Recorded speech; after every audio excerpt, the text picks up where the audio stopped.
Okay, it's going to be a review of Wrestle Kingdom 18. The first Wrestle Kingdom I've reviewed, I think, since 2011, when it was I think it was Tanahashi and Kojima in the main event. I've seen a couple of Wrestle Kingdoms since then. There's a couple of them I actually fell asleep for. The one from 2015 when Jim Ross did commentary. I think he had Nakamura and Kota and Tanahashi and Okada in that double main event. I did see that, but because I fell asleep through some of it, I think I decided not to review it. So I've definitely seen some of them since then. But first time reviewing a Wrestle Kingdom in a long ass time.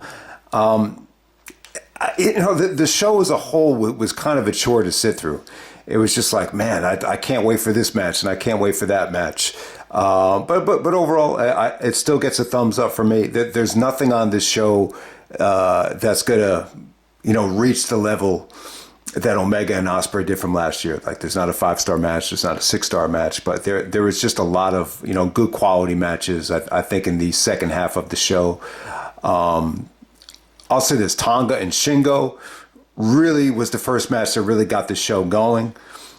I thought Match of the Night was actually Ospreay's match. I wasn't crazy about this being a 3-way with David Finlay and Moxley, but the stuff between Moxley and Ospreay was just really, really good and, very well sequenced. I mean, the interference kind of annoyed you at first, but it actually elevated the actual match because of Ospreay's, theatrics to eliminate them. I thought it was really, really good stuff. I got to say, I think Ospreay might have had the match of the night again, and this was just kind of him on the way out, just putting over David Finlay, as he's getting ready to make the transition to AEW. Okada and Danielson, I'm going to watch it again, before we do the end of the review here. I think it was every bit as good as the Forbidden Door match. I think you can make a legit argument that the Forbidden Door stuff was just as good. I think it's a wash. I think both matches are equally as good. I think what really hurt this for me is the politics. I just think it felt too unpredictable. I just kind of knew Okada was going to win. But other than that, if you could look past that, this was like eye for an eye. A lot of good stuff here with Danielson, trying to break Okada's arm. Okada actually took off the eye patch and was going after the eye. It was great. Danielson even worked the crowd like really, really good here. It almost felt like, it's almost like he went back to his WWE, style almost to try to get the crowd into it. It actually worked. It really did come off like Danielson was the heel. So that was a little bit weird, but the match was still great, though. It was still great. I think Okada, Danielson, I think both matches are kind of in that 4 1/4 realm. Great matches, not quite, match of the year classics. Naito and Sonata, I thought it was good. I thought it was a great main event. I really... didn't know much about Sonata going into this thing. He really didn't, blow anybody away at Forbidden Door. So my expectations were kind of low, but I thought it was a cool, main event. It was a babyface versus babyface. I didn't really care for the aftermath with Evil attacking Naito and Sonata making the save. But, the actual match was, I got to say, it definitely did deliver. So let's get right down to it. First match of the night here. You got TJP and Francesco Akira. Apparently, Francesco Akira had a really good showing in the Best of the Super Juniors tournament, so he's tagging up with TJP, and they actually win the Junior IWGP Tag Team Championships from Bullet Club War Dogs of Drilla Moloney and Clark Connors. We saw Clark Connors at Forbidden Door last year. He was a substitute for, I can't remember the guy, in I believe the 4-way, and he had a good showing there. This was okay. I mean, it wasn't great. It was a little bit weird. TJP was wearing like a Dusk Till Dawn inspired mask. I just thought it was a little bit weird, but Akira actually had some really, really nice, moments here. It was just okay. It was cool for what it was. It was a big step up from the pre-show match. The pre-show was almost like a battle royal that I just did not think came across that well. But this was a fun opener. Next up, you have Tanahashi actually defeating Zack Sabre Jr. for the television championship, the New Japan Television Championship, New Japan World, to be exact. I wasn't crazy about the way Zack was booked in this match right here. I thought it was weird, but at the same time, it was fun. I did not care for Tanahashi's presentation and his attire. I don't know. This just felt like, I don't know how to describe it, but Tanahashi does pin Zack. You definitely had some fun reversals. It was definitely a fun match, but at the same time, it just left you wanting, something a little bit more competitive from Zack Sabre Jr. So I understand Tanahashi is now the president of New Japan. I think more than anything, this was just a nice little match for the casual fans to, give them that one last Tanahashi moment before they, go into this transitional phase. So that's how it kind of came across to me. But next up, you had Yota Tsuji actually taking on Uemura. I thought this was good. I thought it was cool. This felt like teacher versus student. Tsuji was very dominant. He was really pretty much in control of the match. I thought Uemura, if I'm saying his name right, had some really, really nice, bridges and really some nice follow throughs on the on some of his pinfalls. Just good flexibility, good bridging from him. He definitely had his moments, but this was a huge match for him. Apparently, this was like his first big win in the Tokyo Dome. So a nice little match right here. But I can't say the match was really anything special. Next up, you had Evil and Ren Narita of the House of Torture defeating Shota Umino and Kaito Kiyomiya. It was nice and short. I thought Shota looked good here. They kind of booked this like Shota was really kind of, fighting off everybody. They made him look like a strong baby face, but, the Evil guys were just a little bit too much for them. Evil actually, was probably the heel of the night, just because of how this match went over and, the aftermath as well with him attacking Naito. All right, next up we have Shingo defending the Never Openweight Championship against Tama Tonga. I thought this was good. I can't believe how short this was. They really packed in a lot of action in the 13 minutes. I thought this would end up being at least 15 minutes. But this was good. This really got the show going. Lots of power from both guys. Tonga had a good performance here. This came across like it wasn't quite as good as the match they had in New Japan Strong, which definitely got a lot of good reviews and, placed really high in the Match of the Year voting. It didn't come across like it was, on that level. But Tonga actually does defeat Shingo. He kicks out of the Welcome to Japan. He kicked out of a lot of different lariats from Shingo. But yeah, Tonga's a good. He's a nice. Yeah, wrestler, man. He's got a lot of size to him, a lot of power, a lot of speed. Just a very physical and strong style of a match. Very quick, not a lot of wasted motion. There's really not a lot of parts where this match dragged. I just thought it was lightning quick and just very, very well executed. They packed in a lot of action into 13 minutes. So yeah, Tonga goes over and defeats the veteran of Shingo. And then we move on from there. Next up, we have we got Goto and Yoshi-Hashi actually defending the IWGP Tag Team Championship and the Strong Openweight Tag Team Championship against the Gorillas of Destiny, who's El Phantasmo and Hikuleo. I thought this was fun. Goto is not quite what he used to be, but you saw some nice double team moves from both teams here. Hikuleo was a little bit more dominant with his power moves to kind of set up Phantasmo coming in to do the high spot. So lots of fun stuff from Phantasmo. A pretty fun match. Didn't overstay its welcome, but you got Phantasmo and Hikuleo actually winning the tag team championships. And yeah, I thought this was fun. I thought it was good. And then we move on. We got Hiromu Takahashi defending the IWGP Junior Heavyweight Championship against El Desperado. I was impressed with Desperado. I thought he was good. He was actually in the finals of the Best of the Super Juniors tournament. I think he lost to, was it Master Wato, I believe, who actually became the youngest to ever win the best of the Super Juniors, I believe at 26. So yeah, El Desperado had a good performance in that match. That came really close to making the year-end list for me. I thought it was really, really good. The crowd was incredible for that match. I really don't care for Takahashi from what I've seen from him. I've seen his face all over YouTube and these, match of the year lists and everything. I just think his ring attire, his entrance, even his wrestling was just a little bit wacky to me. But I think Desperado was good, though, man. I think he was really, really good here.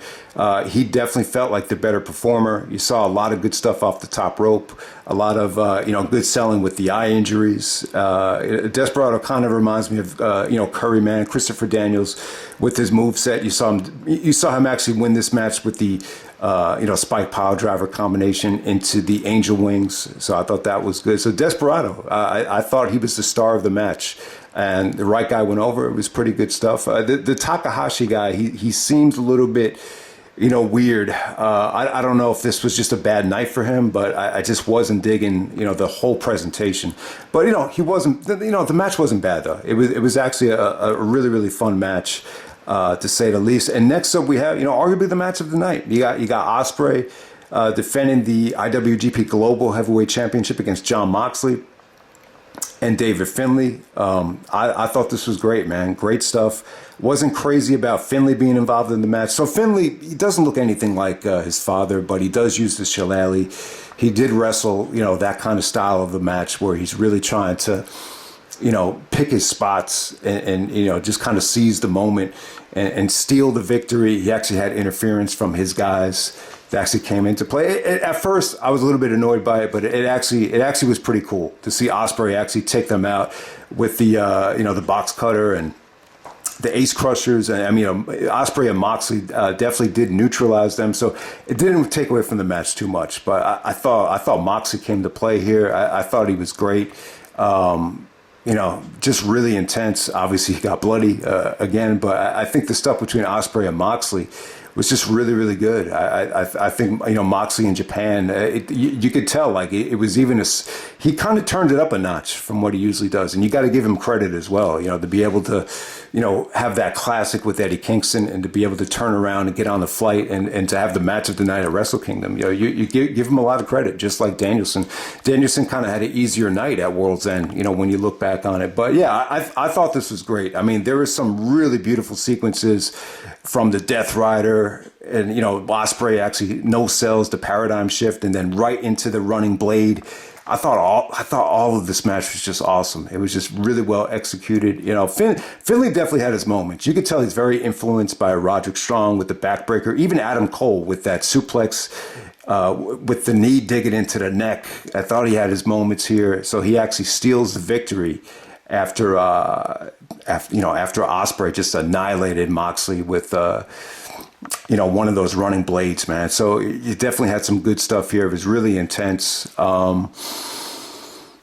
There were parts of the match where Finlay did get a lot of heat, but there were just parts where I just would have preferred this to be one-on-one between Ospreay and Moxley. It kind of reeked of politics too. Ospreay actually does do the job. So a little bit predictable. I think that's the one thing about the match. It kind of felt like, Ospreay is just kind of putting over the guy because he's leaving. So it definitely had that kind of feel to it.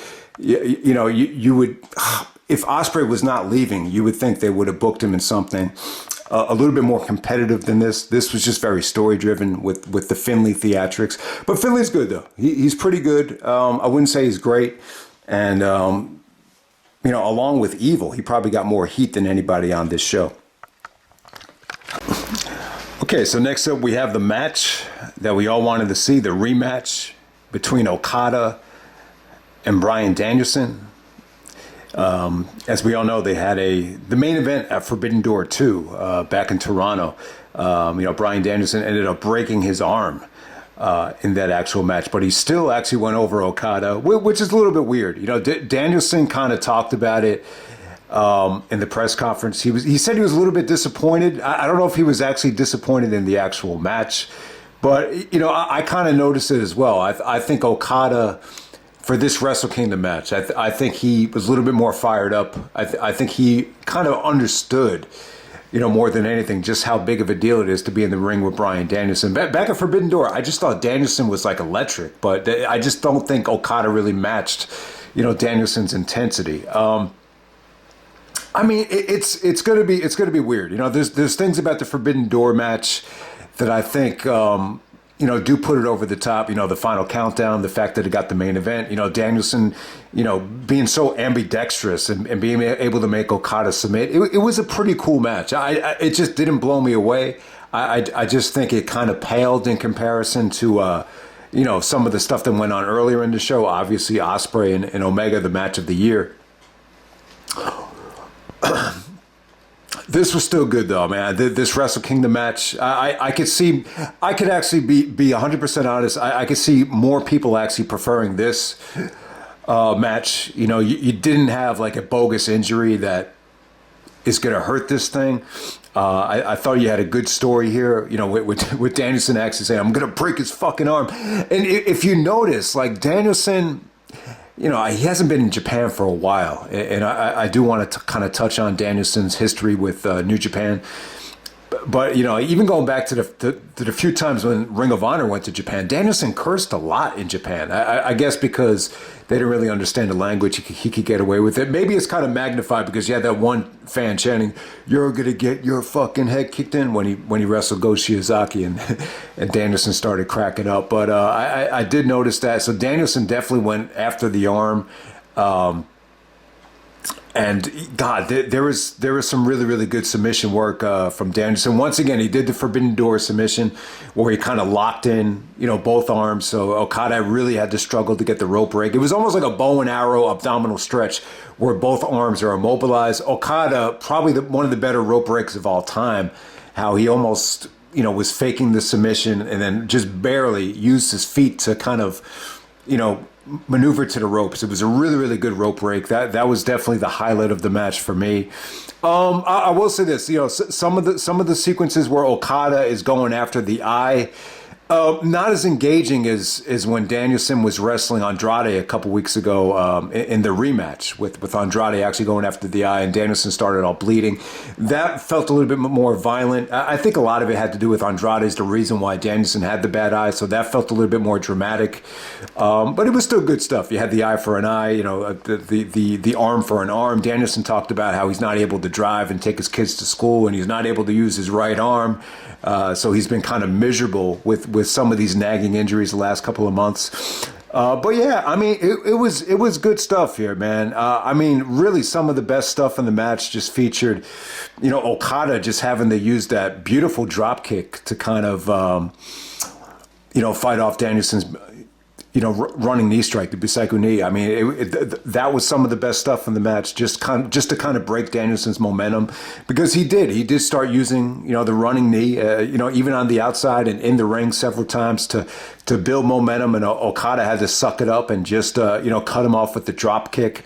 And then it was just kind of predicated around Okada just trying to muster up enough strength to hit him with the, the Rainmaker. It actually took two Rainmakers to pin Danielson, but Danielson, did not kick out of either one of them. The second Rainmaker actually puts Danielson down. I think if Danielson had kicked out of the second Rainmaker, that would have really took this match to a unpredictable level. Like, man, what the hell is happening here? But I'm trying to remember if there was anything else interesting. There was a really, really nice Busaiku knee on the outside, too, from Danielson, where, Okada was, trying to do like a super, drop kick, and Danielson just cut him off with the running knee. It looked really, really cool.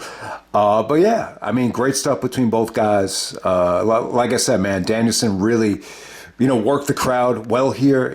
Okada was clearly the babyface, but there were moments where Danielson I guess he was just in the mood for it, just to kind of, pump up the crowd. And, Danielson, I didn't think the crowd was great, but Danielson said that he was really surprised with how great the crowd was for the whole show. So, I don't know. I'm the wrong person to ask because I haven't seen a Wrestle Kingdom in a very long time, so I can't really judge, how great the crowd was here. But yeah, I mean, I think they were okay.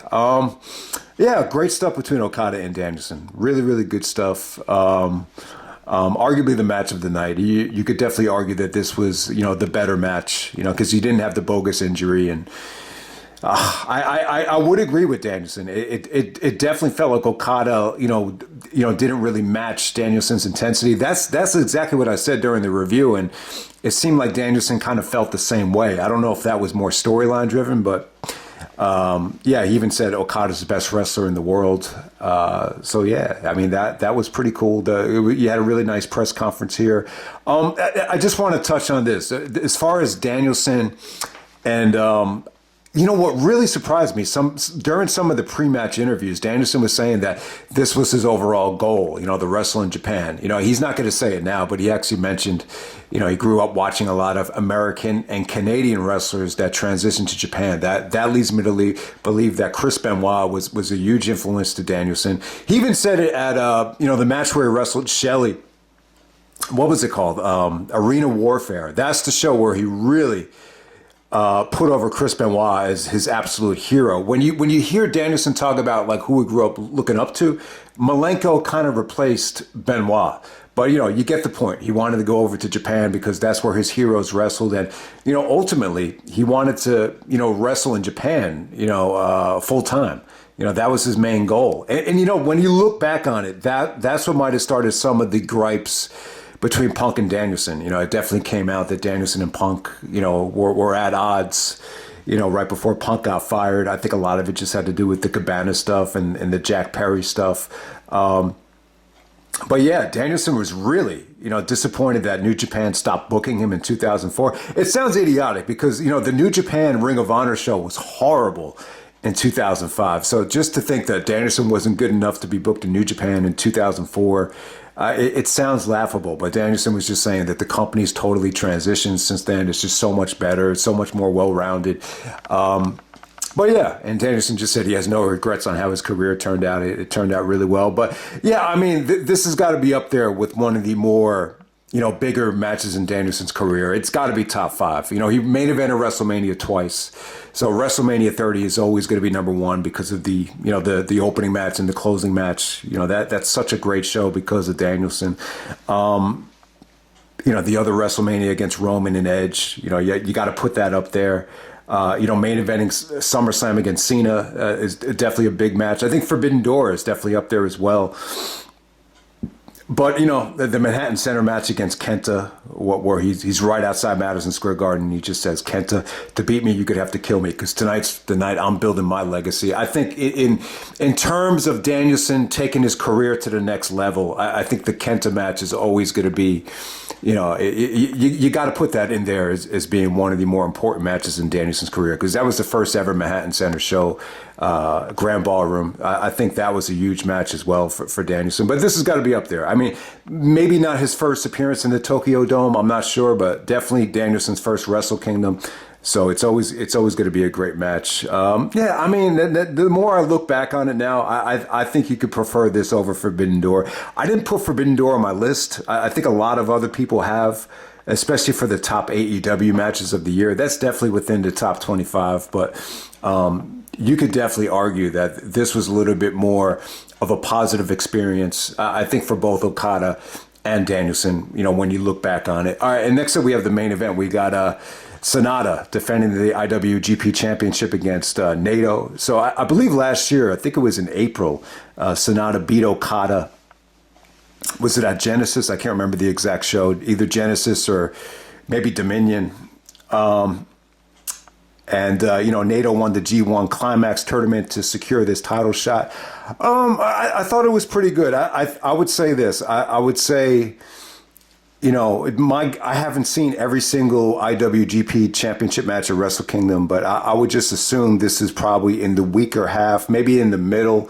I'm not going to say it blew me away. I think it was a good main event in the context of the show. I think it really did deliver on some levels. I mean, it's definitely not a bad match. It's not a disappointing match. I think it was good. I think it was well fought. I think Sonata definitely proved he's a credible champion here. I didn't really have any expectations for Sonata. It was tough to know what to make of him after the Forbidden Door experience. But yeah, this is a much better showing from him. I think him and Nato had a nice little back and forth match. You know, the highlight from Sonata would just be his athleticism. I think he does a beautiful running knee strike. He's got a beautiful moonsault. He tried to moonsault Nato to death and just kind of punish Nato. Nato actually took some really, really, nasty shots to the forehead here. He was actually cut open deep at the end of this match. I mean, a huge gash that's going to need a ton of stitches, but, he was able to get through it.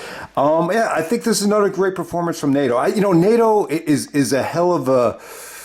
He's a unique character. He's got very unique facial expressions. He's more than just a great wrestler, but he just finds a way to just, come back and deliver. He's really, really good at using his elbows. He busted out a million DDTs here. He's very, very good at doing a tornado DDT or even a variation of an inverted, tornado DDT. He's just really good at it. He hits a really, really, sweet looking bicycle kick as well. He's not a spectacular specimen.